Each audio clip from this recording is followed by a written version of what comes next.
शङ्करं शङ्कराचार्यं केशवं बादरायणं सूत्रभाष्यकृतौ वन्दे भगवन्तौ पुनः पुनः। जय जय।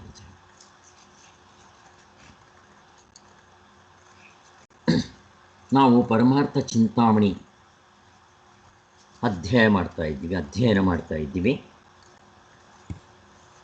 ಇವತ್ತು ನಾವು ಪರಮಾರ್ಥ ಚಿಂತಾಮಣಿಯಲ್ಲಿ 66 ಬರೀ ಇರುವೆ ಜಗತ್ತಿಗೆಲ್ಲ ಕಾರಣವೆಂಬುದರ ಅರ್ಥ.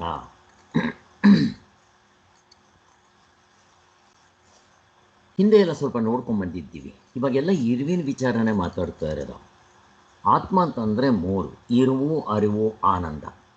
ಮೊದಲೇ ಎತ್ಕೊತಾನೆ ಫೌಂಡೇಶನ್ ಹಾಕಿದ ಮೇಲೆ ಹೆಗ್ಗುರುತುಗಳು ಎಲ್ಲ ಹೇಳಿದ ಮೇಲೆ ಈಗ ಮುಖ್ಯವಾಗಿ ಆತ್ಮ ಮತ್ತು 3 ಗುಣಗಳಂತ ತಿಳ್ಕೊಳಕ್ಕೆ ಹೋಗಬಾರ್ದು. ಅಲ್ಲಿ ಇರುವು, ಅರಿವು, ಆನಂದ ಒಂದೊಂದನ್ನೇ ತೊಗೊಂಡ್ಬರ್ತಾ ಇದ್ದಾರೆ. ಈಗ ಇರುವಿನ ವಿಚಾರ ಮಾಡ್ತಾ ಇದ್ದಾರೆ. ಈಗ ನಮ್ಮ ಎಚ್ಚರದ ಅವಸ್ಥೆಯಲ್ಲಿ ಅಥವಾ ದೃಶ್ಯ ಪ್ರಪಂಚ, ಕನಸಾಗಲಿ ಎಚ್ಚರ ಆಗಲಿ, ಅಲ್ಲಿ ಪಾರಮಾರ್ಥಿಕ ಸತ್ಯ, ವ್ಯಾವಹಾರಿಕ ಸತ್ಯ, ಪ್ರಾತಿಭಾಸಿಕ ಸತ್ಯ ಅಂತ 3 ಸತ್ಯಗಳಿರುತ್ತಲ್ವಾ ಅಂತ ಪ್ರಶ್ನೆ ಬಂದಿತ್ತು. 3 ಇಲ್ಲ, ಇರೋದು ಒಂದೇ. ಈ ಎಚ್ಚರದ ಮನಸ್ಸು ಹಾಗೆ ಮಾಡಿಕೊಂಡಿರುತ್ತದೆ. ಹೇಗೆ ಹಗ್ಗವೇ ಹಾವಾಗಿ, ನೀರಿನ ಕೋಡಿಯಾಗಿ, ನೆಲದ ಬಿರ್ಕಾಗಿ ಕಾಣ್ತಾ ಇರುತ್ತೋ ಒಬ್ಬೊಬ್ಬರಿಗೊಂಥರ, ಅಷ್ಟೇ ಹೊರತು ಬೇರೆದೇನಿಲ್ಲ. ಪರಮಾತ್ಮನು ತೋರಿಕೊಳ್ಳುವ ಬಗೆ. ಅದಕ್ಕೋಸ್ಕರ ಬರೀ ಇರವೆ. ಇಲ್ಲಿ ಬರೀ ಇರುವು ಅಂದರೆ ಏನು? ಬರೀ ಇರುವೆ ಜಗತ್ತಿಗೆಲ್ಲ ಕಾರಣವೆಂಬುದರ ಅರ್ಥ. ಈಗ ಗಾಢ ನಿದ್ರೆಯಲ್ಲಿ ನಮ್ಮ ಸ್ವರೂಪ ನೋಡ್ಕೊಂಡಿದ್ದೀವಿ. ನಿದ್ರೆಯಲ್ಲಿದ್ದಾಗ ಯಾರನ್ನೇ ಕೇಳಿ, ಎದ್ದ ಮೇಲೆ ನಾನಿದ್ದೆ, ನಿದ್ದೆ ಅಂದರೆ ನಾನು ಇದ್ದೆ, ಕರೆಕ್ಟ್. ಇಲ್ಲ ಅಂತ ಯಾರು ಹೇಳ್ತಾರೆ? ಅದರಿಂದ ಪ್ರತಿಯೊಬ್ಬರೂ ಕೂಡ ಗಾಢ ನಿದ್ರೆಯಲ್ಲಿ ನಾನು ಇದ್ದೆ ಅಂತಾರೆ. ಹೋಗಿ ನಿದ್ದೆ ಬಿಟ್ಬಿಡ್ರಪ್ಪ. ಎಚ್ಚರದಲ್ಲಿ ನಾನು ಕೇಳ್ತೇನೆ, ನೀವು ಇದ್ದೀರಾ ಅಂತ ಹೇಳ್ರಿ. ಯಾರಾದರೂ ಒಬ್ಬರು ನಾನಿಲ್ಲ ಅಂತ. ಕನಸಿನಲ್ಲಿ ಕೇಳ್ರಿ, ಯಾರನ್ನಾದರೂ ಕೇಳ್ರಿ, ನಾನು ಇರ್ತೀನಿ ಅಂತಲೇ ಹೇಳ್ತಾರೆ. ಒಂದು ಸಲ ಅಕಸ್ಮಾತ್ ಬಲಾತ್ಕಾರದಿಂದ ನೋಡೋಣ ಅಂತ ಹೇಳಿ ನಾನಿಲ್ಲ ಅಂತ ಹೇಳ್ದ ಅಂತ ಇಟ್ಕೊಳ್ಳಿ, ಏನರ್ಥ ಅಲ್ಲಿ? ದಡ್ಡ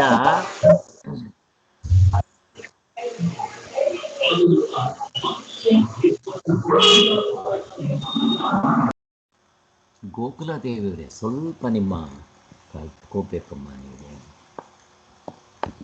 ಆದ್ದರಿಂದ ಇಲ್ಲಿ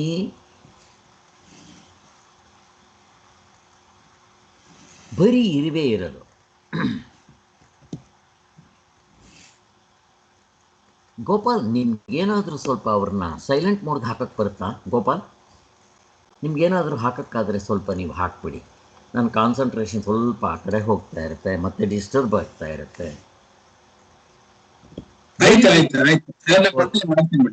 ಓಕೆ. ಬರೀ ಇರುವೆ ಜಗತ್ತಿಗೆಲ್ಲ ಕಾರಣ ಎಂಬುದರ ಅರ್ಥ, ಇಲ್ಲಿ ಬರೀ ಇರುವೆ ಇರೋದು ಅಂದರೆ ಬರೀ ಆತ್ಮನೇ ಇರೋದು. ಇಲ್ಲಿ ಎರಡಿಲ್ಲ. ಇದನ್ನು ಅದ್ವೈತ ತತ್ವ ಅಂತಾರೆ. ಅದ್ವೈತ ತತ್ವ ಅಂದರೆ ಏನು? ಅದೊಂದೇ ಇರೋದು, ಬರೀ ಚಿನ್ನನೇ ಇರೋದು. ಒಡವೆ ಆಗಿ ತೋರ್ಕೊತಾ ಇದೆಯಲ್ಲ, ಒಡವೆ ಬೇರೆನಾ, ಚಿನ್ನ ಬೇರೆನಾ? ಚಿನ್ನವೇ ಒಡವೆಯಾಗಿ ತೋರಿಕೊಳ್ಳುತ್ತಿದೆ ಅಷ್ಟೇ. ಅದೇ ರೀತಿ ಪರಮಾತ್ಮನೇ, ಇಲ್ಲಿ ಪರಮಾತ್ಮ ಅಂದರೆ ಇರುವು, ಇರವೇ ಅವಸ್ಥೆಗಳಾಗಿ ತೋರ್ತಾ ಇದೆ. ಇನ್ನು ಅವಸ್ಥೆಯ ಒಳಗಡೆ ಇರೋದೇನು? ನಿಮಗೆ ಚಿನ್ನ ಒಡವೆ ಆದಮೇಲೆ ಒಡವೆಯಲ್ಲಿರುವಂಥ ಡಾಲರು, ಪೆಂಡೆಂಟು, ಮತ್ತು ಆ ಸ್ಟೋನ್ಸು, ಅವೆಲ್ಲ ಏನು? ಅವೆಲ್ಲ ಅದೇ. ಮತ್ತು ಹುಕ್ಕು, ಅದನ್ನು ಕೊಕ್ಕಿಂತ ಹೇಳ್ತೀವಲ್ಲ, ಅವು ಕೂಡ ಚಿನ್ನವೇ. ಅಲ್ಲಿಗೆ ಚಿನ್ನವೇ ಈ ರೀತಿಯಾಗಿ ತೋರ್ತಾ ಇದೆ ಅಂತ ಹೇಳ್ತಾರೆ.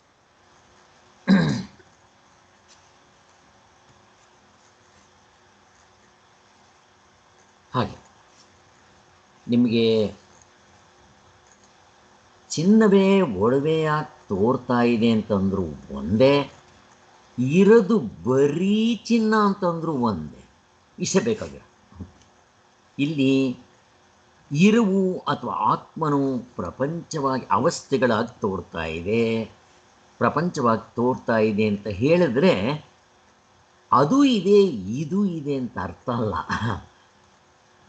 ಈಗ ಹಾವೇ ಹಗ್ಗವಾಗಿ ತೋರ್ತಾ ಇದೆಯಪ್ಪ, ನಿಮ್ಗೆ ಹಗ್ಗ ಅಂತ ಗೊತ್ತಾಯಿತು. ಹಗ್ಗನೂ ಇದೆ, ಹಾವು ಇದೆ, ತೋರಿಸಿ. ನಿಮಗೆ ಎರಡು ಇಲ್ಲ, ಅಲ್ಲಿ ಇರೋದು ಒಂದೇ. ಬ್ರಹ್ಮ ಸತ್ಯ, ಜಗತ್ತು ಮಿಥ್ಯ. ಇದನ್ನು ಗಟ್ ಮಾಡ್ಕೊಂಬಿಡಿ ನೀವು. ಗಟ್ ಮಾಡ್ಕೋಬೇಕು, ಮತ್ತು ಇದೆಲ್ಲ ಕಡೆನೂ ಹೊಂದಿಸ್ಕೊತಾ ಬರಬೇಕು ನಾವು ತತ್ವದಲ್ಲಿ ನಿಲ್ಲೋವರೆಗೂ. ಬಟ್ ಸ್ವಲ್ಪ ನೀವು ಇದನ್ನು ಚಿಂತನೆ ಮಾಡಿದ ಮೇಲೆ ಹಂಗೇನು ಗಟ್ ಮಾಡಬೇಕಾಗಿಲ್ಲ.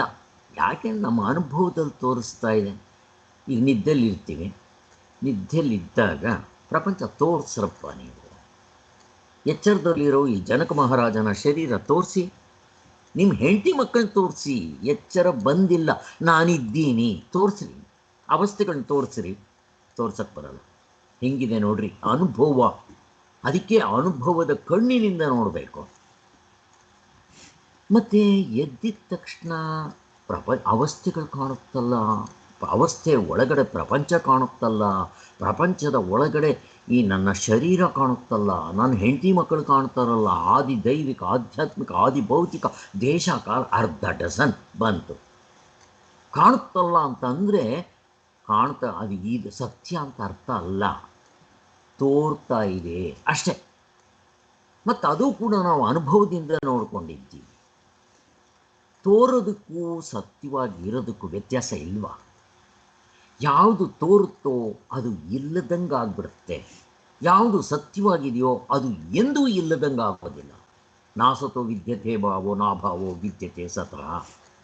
ಆದ್ದರಿಂದ ನಾನು ನಿದ್ದೆಯಲ್ಲಿದ್ದಾಗ ಇವೆಲ್ಲೂ ಇರೋದಿಲ್ಲ. ನಾನು ನಿದ್ದೆ ಮಾಡ್ತಾ ಇರ್ತೀನಿ, ನಾನೊಬ್ಬ ನಿದ್ದೆ ಮಾಡಿದ್ರೆ ನನಗೆ ಪ್ರಪಂಚ ಇಲ್ಲದೆ ಇದ್ದರೆ ಹೋಗಲಿ ಸ್ವಾಮಿ. ನನ್ನ ಹೆಂಡತಿ ಮಕ್ಕಳು ಎದ್ದಿರ್ತಾರಲ್ವಾ, ಅಥವಾ ರಾತ್ರಿ ಹೊತ್ತು ನೈಟ್ ಡ್ಯೂಟಿ ಮಾಡ್ತಾರಲ್ಲ, ಅವ್ರಿಗೆ ಪ್ರಪಂಚ ಇಲ್ಲ ಅಂತ ಹೇಳ್ತೀರಾ? ಇದನ್ನೆಲ್ಲ ಚೆನ್ನಾಗಿ ಚಿಂತನೆ ಮಾಡಿರಿ. ಮತ್ತೆ ಮೇಲಕ್ಕೆ ಹಾಕ್ತಾ ಇರಬೇಕು. ಎಲ್ಲಿಂದ ಹೇಳ್ತೀರಿ ನೀವು? ಈಗ ನೀವು ಮಲಗಿದ್ದೀರಾ, ನಿಮಗೆ ಪ್ರಪಂಚ ಇಲ್ಲ. ನಾನು ಬೇರೆ ನೈಟ್ ಡ್ಯೂಟಿ ಮಾಡೋವರೆಗೆ ಪ್ರಪಂಚ ಇದೆ ಅಂತ ಹೇಳ್ತೀರಲ್ಲ, ನಿಮಗೆ ಅವರು ನೈಟ್ ಡ್ಯೂಟಿ ಮಾಡ್ತಾ ಇದ್ದಾರೆ, ಪ್ರಪಂಚ ಇದೆ ಅಂತ ನಿಮ್ಗೆ ಹೆಂಗೆ ಗೊತ್ತಾಯಿತು? ನೀವು ಎದ್ದಿಲ್ಲ, ನಿದ್ದೆಲ್ಲಿದ್ದೀರಾ ಹೇಳ್ರಿ. ಹೇಳೋಕ್ಕೆ ಬರಲ್ಲ. ನೀವು ಎಲ್ಲಿಂದ ಹೇಳ್ತಾ ಇದ್ದೀರಿ? ಮತ್ತೆ ಎಚ್ಚರದ ದೃಷ್ಟಿಯಿಂದ ಹೇಳ್ತಾ ಇದ್ದೀರ. ನಾವು ಕೇಳ್ತಾ ಇರೋದು ನಿದ್ದೆ ಅನುಭವದ ದೃಷ್ಟಿ. ನಿದ್ದೆ ಅನುಭವದ ದೃಷ್ಟಿಯಿಂದ ನೋಡಿದ್ರೆ ನಿದ್ದೆನಲ್ಲಿದ್ದಾಗ ನಾನು ಮಲಗಿರ್ತೀನಿ, ಬೇರೆಯವ್ರು ಎದ್ದಿರ್ತಾರೆ, ತೋರಿಸಿ. ನೀವೇನಾದರೂ ಹಂಗೆ ಹೇಳಿದ್ರೆ ನೀವು ನಿದ್ದೆ ಮಾಡ್ತಾ ಇಲ್ಲ, ಎಚ್ಚರದಲ್ಲಿದ್ದೀರ. ನಾವು ಎಚ್ಚರದ ವಿಚಾರ ಕೇಳ್ತಾ ಇಲ್ಲ. ಆದ್ದರಿಂದ ಪರಮಾತ್ಮನು ತೋರಿಕೊಳ್ಳುವ ಬಗೆ ನೀವು ಎಚ್ಚರ ಅಂತ ಫಸ್ಟ್ ಆಫ್ ಆಲ್ ಅನಾತ್ಮ ತಗೊಳ್ಳಿ. ಇಲ್ಲಿ ಅನಾತ್ಮ ತಗೊಂಡಿದ್ದ ತಕ್ಷಣ ಪರಮಾತ್ಮನು ತೋರಿಕೊಳ್ಳುವ ಬಗೆ ಬೇರೆ, ನಿಜವಾಗಿ ಇರೋದು ಬೇರೆ.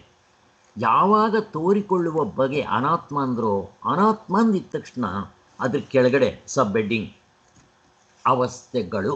ಇದು ಅಷ್ಟೇ, ಅವಸ್ಥೆಗಳು ಮೂರಿಲ್ಲ. ಅವಸ್ಥೆಗಳು ಎಚ್ಚರದ ದೃಷ್ಟಿಯಿಂದ, ಎಲ್ಲ ಅಧ್ಯಾರೋಪ ದೃಷ್ಟಿಯಿಂದ, ಎಚ್ಚರದ ದೃಷ್ಟಿಯಿಂದ.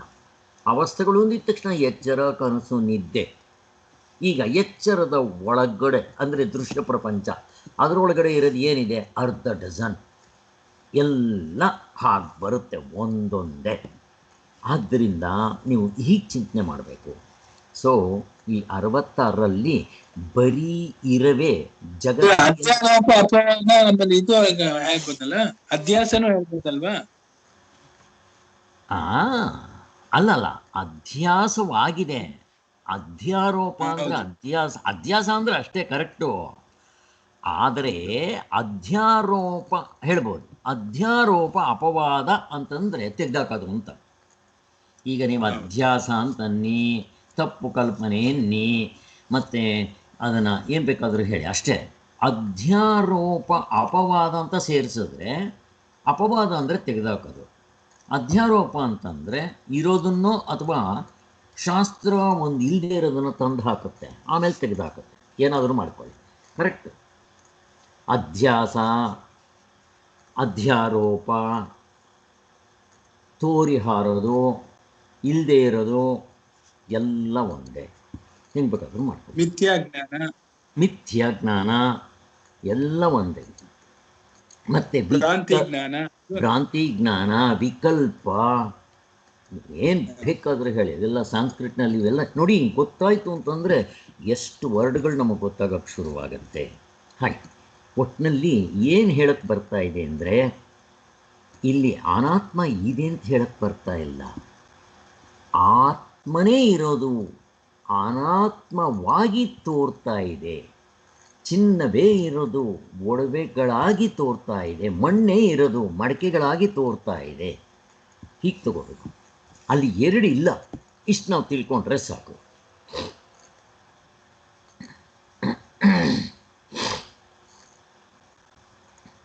ಸಾರಿ, ಬರೀ ಇರುವೆ ಜಗತ್ತಿಗೆಲ್ಲ ಕಾರಣ. ಇಲ್ಲಿ ಇನ್ನೊಂದು, ಜಗತ್ತಿಗೆಲ್ಲ ಕಾರಣವೆಂಬುದರ ಅರ್ಥ. ಕಾರಣ ಅಂತಂದರೆ ಏನು? ಇದು ಅಷ್ಟೇ, ಕಾರ್ಯ ಕಾರಣ. ಕಾರಣ ಅಂದರೆ ಏನು? ಈಗ ಮರ ಇದೆಯಪ್ಪ, ಮರ ಹೇಗೆ ಬಂತು? ಬೀಜದಿಂದ. ಬೀಜ ಕಾರಣ, ಮರ ಕಾರ್ಯ, ಅದರ ರಿಸಲ್ಟ್, ಫಲ. ಪ್ರತಿಯೊಂದು ಹಾಗೇ ಇದೆ ವ್ಯವಹಾರದಲ್ಲಿ. ಎಲ್ಲಿ? ಅನಾತ್ಮದಲ್ಲಿ, ಅವಸ್ಥೆ ಒಳಗಡೆ ಇದು ಹೀಗೆ ಇರೋದು. ಎಚ್ಚರ ಕನಸಿನಲ್ಲಿ, ನಿದ್ದೆಲಿಲ್ಲ. ಇದು ಎಲ್ಲದಕ್ಕೂ ಕಾರ್ಯ ಕಾರಣ ಭಾವ ಇದ್ದೇ ಇರುತ್ತೆ. ಅದಕ್ಕೆ ಕಾರ್ಯಕಾರಣ ಪ್ರಕ್ರಿಯೆ ಅಂತಲೇ ಹೇಳ್ತಾರೆ. ನೀವು ಯಾವುದೇ ತಗೊಳ್ಳಿ. ಈಗ ನಾನಿದ್ದೀನಿ, ನಮ್ಮ ತಂದೆ ತಾಯಿಗಳು, ಪ್ರಪಂಚದಲ್ಲಿ 84 ಲಕ್ಷ ಜೀವರಾಶಿಗಳಿದೆ, ಆದಿ ಭೌತಿಕ ಇದೆ. ಯಾರ ಕಾರಣ? ಅವ್ರ ತಂದೆ ತಾಯಿಗಳು. ಈಗ ಮರಗಳಿದೆ, ಯಾರ ಕಾರಣ? ಬೀಜ. ಹಾಗೆ ಪ್ರತಿಯೊಂದಕ್ಕೂ ಒಂದು ಕಾರಣ ಇದ್ದೇ ಇರುತ್ತೆ. ಇವು ಎಲ್ಲದಕ್ಕೂ ಮೂಲ ಕಾರಣ ಯಾರನ್ನ ಹೇಳ್ತೀರಾ? ಪ್ರತಿಯೊಂದಕ್ಕೂ ಮೂಲ ಕಾರಣ ಯಾವುದು? ಯಾವುದನ್ನು ಹೇಳ್ತಾರೆ ಕಾರಣ? ಪ್ರತಿಯೊಂದಕ್ಕೂ ಪರಮಾತ್ಮನು. ಪರಮಾತ್ಮನೇ ಕಾರಣ. ಭಗವಂತ ಪರಮಾತ್ಮನೇ ಕಾರಣ. ಇಲ್ಲಿ ಪರಮಾತ್ಮ ಕಾರಣ ಅಂತ ಹೇಳಿದ ತಕ್ಷಣ ಹೀಗೆ ಕಾರಣ ಅಂತ ಇಷ್ಟು ಮಾತ್ರ ತಗೋಣ, ಮುಂದಕ್ಕೆ ಅವರೇ ಎಕ್ಸ್ಪ್ಲೇನ್ ಮಾಡ್ತಾರೆ, ಅಲ್ಲಿ ಎಕ್ಸ್ಪ್ಲೇನ್ ಮಾಡೋಣ.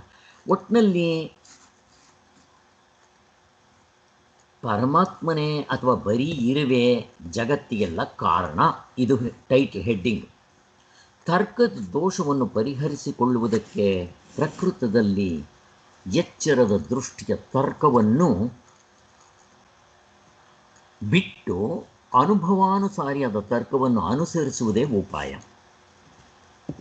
ಇಲ್ಲಿ ನಮಗೇನಾಗ್ತಾ ಇರುತ್ತೆ ಅಂತಂದರೆ, ಈ ಮನಸ್ಸನ್ನು ಕೇಳಕ್ಕೆ ಹೋಗ್ಬಾರ್ದು, ಬುದ್ಧಿನ ಕೇಳಕ್ಕೆ ಹೋಗ್ಬಾರ್ದು. ಈ ಕೇಳಿದ್ರೆ ಎಲ್ಲ ತಪ್ಪು ಹೇಳುತ್ತೆ. ಎಷ್ಟೋ ಸಾರಿ ನೋಡ್ಕೊಂಡಿದ್ದೀವಿ. ಮನಸ್ಸನ್ನು ಕೇಳಿ, ಒಂದು ಸಾರಿ ನಾನು ಅನ್ನುತ್ತೆ, ಒಂದು ಸಾರಿ ನನ್ನದು ಅನ್ನುತ್ತೆ. ಅಂದರೆ ಇಲ್ಲ ಇಲ್ಲ ಇಲ್ಲ ನಾನು, ಇಲ್ಲ ಇಲ್ಲ ನನ್ನದು, ಹಿಂಗೆ ಹೇಳುತ್ತೆ. ಅದನ್ನು ಕೇಳಬಾರ್ದು. ಅದಕ್ಕೋಸ್ಕರನೇ ಇಂದ್ರಿಯ ಅನುಭವ, ವೇದನಾ ಅನುಭವ ಅಥವಾ ಮನಸ್ಸಿನ ಅನುಭವವನ್ನು ಬಿಟ್ಟು ಈ ಮೂರನೇ ಅನುಭವ ಎಲ್ರಿಗೂ ಇದೆ, ಯಾರು ಕೊಡೋದಲ್ಲ. ನೇರಾದ ಅನುಭವ, ಇಂಟ್ಯೂಷನ್, ಆತ್ಮಾನುಭವ ಅಂತೀವಿ. ಅದನ್ನು ಹಿಡ್ಕೋಬೇಕು. ನೀವು ಅದನ್ನು ಇಟ್ಕೊಂಡು ನೋಡಿದಾಗ ನಿಮಗೆ ಬರೀ ಇರವೇ ಜಗತ್ತಿಗೆಲ್ಲ ಕಾರಣ ಅನ್ನೋದು ಸ್ಪಷ್ಟವಾಗಿ ಅರ್ಥ ಆಗುತ್ತೆ. ಬರೀ ಚಿನ್ನವೇ ಒಡವೆಗಳಿಗೆಲ್ಲ ಕಾರಣ, ಅಥವಾ ಹಂಗಂದ್ರೂ ಒಂದೇ. ಬರೀ ಚಿನ್ನವೇ ಇದೆ ಅಂದರೂ ಒಂದೇ, ಬರೀ ಇರುವೆ ಇದೆ ಅಂದರೂ ಒಂದೇ, ಬರೀ ಆತ್ಮನೇ ಇದೆ ಅಂದರೂ ಒಂದೇ. ಅನಾತ್ಮ ಇಲ್ಲ, ಅಷ್ಟೇ. ಅವಸ್ಥೆಗಳಿಲ್ಲ, ಅವಸ್ಥೆಗಳ ಒಳಗಡೆ ಇರೋ ಅರ್ಧ ಡಜನ್ ಇಲ್ಲ. ಹಗ್ಗ ಹಾವು ಎರಡೂ ಇಲ್ಲ, ಒಂದೇ ಸತ್ಯ. ಹಾಗೆ ಸೊ ಹೀಗೆ ನಮಗೆ ತಪ್ಪಾಗಿ ತಿಳ್ಕೊಳ್ಳೋದಕ್ಕೆ ಹಿಂದೆ ಎಲ್ಲ ಬೇಕಾದಷ್ಟು ಮಾಡ್ಕೊಂಬಂದ್ವಿ. ಕಾರಣ ಏನು? ಅದಕ್ಕೆ ಈ ಅವಸ್ಥೆಗಳ ಹೆಗ್ಗುರುತು ಅಂತ 5 ಹೇಳಿದ್ರು. ಇಲ್ಲಿ ಸುಮ್ಮನೆ ಹೇಳ್ತಾ ಇದ್ದಾರೆ, ಅಲ್ಲೂ ಕೂಡ ಹೇಳಿದ್ದಾರೆ ಹಿಂದೆ. ವ್ಯಾಪಕ ಯುಕ್ತಿ. ವ್ಯಾಪಕ ಯುಕ್ತಿ ಅಂದರೆ ಏನು? 5ನೇದು ಅವಸ್ಥೆಗಳ ಹೆಗ್ಗುರುತಿನಲ್ಲಿ 5ನೇದು ವ್ಯಾಪಕ ಯುಕ್ತಿ ಅಥವಾ ಸತ್ತರ್ಕ ಅಥವಾ ಅನುಭವ ಗಮ್ಯವಾದ ತರ್ಕ, ಯುಕ್ತಿ, ಹಿಂಗೆಲ್ಲ ಹೇಳ್ತಾರೆ. ಲಾಜಿಕ್ ಅಂತ ಹೇಳ್ತಾರೆ. ಬಟ್ ಆ ಲಾಜಿಕ್ ಅನುಭವಕ್ಕೆ ಹೊಂದಬೇಕು, ಇದು ಇಂಪಾರ್ಟೆಂಟು. ಇಂಥ ವ್ಯಾಪಕ ಯುಕ್ತಿ ಅಂತ ಅಲ್ಲಿ ಎಕ್ಸಾಂಪಲ್ 2 ಕೊಟ್ಟಿದ್ದರು ವ್ಯಾಪಕ ಯುಕ್ತಿಲಿ. ಮತ್ತೊಂದು ಸಾರಿ ನೆನೆಸ್ಕೋಣ, ತಪ್ಪಿಲ್ಲ. ಈಗ ನೀ ಕೊಡುವಾಗ 2 ಎಕ್ಸಾಂಪಲ್ಗಳು ಕೊಟ್ಟಿದ್ರು. 2 ಎಕ್ಸಾಂಪಲ್ ತಿಳ್ಕೊಂಬಿಟ್ರೆ ಬೇಕಾದಷ್ಟು ಆಯಿತು. ಒಂದು ಕನಸು ಬಿತ್ತು ಒಬ್ಬನಿಗೆ. ಅಲ್ಲಿ ಅವನು ಆವಾಗ ತಾನೇ ಮಧ್ಯಾಹ್ನ ಊಟ ಮಾಡಿ ಮಲಗಿದ್ದಾನೆ, 5 ನಿಮಿಷ ಮಲಗಿದ್ದಾನೆ ಅಷ್ಟೇ. ಅವನಿಗೊಂದು ಕನಸಿನಲ್ಲಿ ಅವನ ಹಸು ಏನಾಗಿದೆ, ಗೊಬ್ಬಾಗಿದೆ, ಅಂದರೆ ಪ್ರೆಗ್ನೆಂಟ್ ಆಗಿದೆ, ಒಂದು ಕರುಗೆ ಜನ್ಮ ಕೊಟ್ಟಿದೆ. ಎಷ್ಟು ತಿಂಗಳಾಗಬೇಕು ಅದು, ಎಷ್ಟಾದ್ರಲ್ಲಿ ಮನುಷ್ಯರು 9 ತಿಂಗಳಾಗಬೇಕು ಹುಟ್ಟಬೇಕಾದ್ರೆ. ಇದರಲ್ಲಿ ಎಷ್ಟೋ ವೆಟರ್ನರಿಲಿ ಯಾವುದಾದ್ರೂ ಇರಲಿ, ಏನು ಟಕ್ ಅಂತ ಹಂಗೆ ಹುಟ್ಬಿಡುತ್ತೇನೋ? ಇಲ್ಲ. 5 ನಿಮಿಷದಲ್ಲಿ ಹುಟ್ಟಕ್ಕೆ ಸಾಧ್ಯನಾ? ಆಗೋದಿಲ್ಲ. ಆದರೆ ಕನಸಿನಲ್ಲಿ ಇಷ್ಟೆಲ್ಲ ಆಗಿದೆ. ಇದು ಯಾವುದು ಹೇಳ್ತೀರಾ? ಜನಕ ಮಹಾರಾಜನಿಗೆ 5 ನಿಮಿಷ ನಿದ್ದೆ ಮಾಡಿದ್ದು, 12 ವರ್ಷಗಳ ಕಾಲ ಬರಗಾಲ. ಎಲ್ಲಿ? ಕನಸಿನಲ್ಲಿ. ಭಿಕ್ಷುಕನಾಗಿದ್ದಾನೆ. ಈಗ ನೀವು ಇವೆರಡನ್ನು ತಗೊಂಡು ಕನಸಿಂದ ಅನುಭವ ಎಚ್ಚರದಲ್ಲಿ ತಂದು ಚಿಂತನೆ ಮಾಡ್ರಪ್ಪ. ಈಗ ಇದನ್ನು ತರ್ಕ ಅಂತಾರೆ, ಇದನ್ನು ಕುತರ್ಕ ಅಂತಾರೆ. ಯಾಕೆ? ಅಲ್ಲ ಸ್ವಾಮಿ, ಕನಸಿನಲ್ಲಿ ಅವೆಲ್ಲ ಸುಳ್ಳು. 12 ವರ್ಷ ಅದು ಹೆಂಗಾಗುತ್ತೆ ಸ್ವಾಮಿ? ಇವನು ಎಚ್ಚರದಲ್ಲ 5 ನಿಮಿಷ ಮಲಗಿದ್ದಾನೆ, ಕನಸಿನಲ್ಲಿ 12 ವರ್ಷ ಆಯ್ತಲ್ಲ ಅಂತ ಒಂದು. ಇವನು ಮಹಾರಾಜ ಸ್ವಾಮಿ ಯಾವತ್ತು ಭಿಕ್ಷೆ ಎತ್ತದವನಲ್ಲ, ಅವನಿಗೆ ಏತ್ ಕೊಡ್ತೇ ಇರುತ್ತೆ. ಕನಸಿನಲ್ಲಿ ಭಿಕ್ಷೆ ಎತ್ತದ, ಆದ್ದರಿಂದ ಕನಸೆಲ್ಲ ಬರೀ ಸುಳ್ಳು. ಕರೆಕ್ಟೇ. ಅಲ್ಲಿ ನೀನು ಕನಸಿನಲ್ಲಿದ್ದಾಗ ಈ ಅನುಭವ ಆಯಿತೋ ಇಲ್ಲವೋ, ನಿನಗದು ಸುಳ್ಳು ಅಂತ ಗೊತ್ತಿದ್ದಿದ್ರೆ ಅಲ್ಲಿ ಭಿಕ್ಷೆ ಯಾಕೆ ಎತ್ತಕ್ಕೆ ಹೋಗ್ತಾ ಇದ್ದೆ? ನಾನು 5 ನಿಮಿಷ ಇಲ್ಲಿ ಮಲಗಿದ್ದೀನಿ, ಇದು ಬರೀ ಕನಸು, ನಾನು ಯಾಕೆ 12 ವರ್ಷದಿಂದ ಬರಗಾಲಾಗಿದೆ, ನಾನು ರಾಜ ಅಂತ ತಿಳ್ಕೊಬೇಕಾಗಿತ್ತಲ್ಲಿ. ಅದು ತಿಳ್ಕೊಳ್ಳೋಕೆ ಬರೋದಿಲ್ಲ.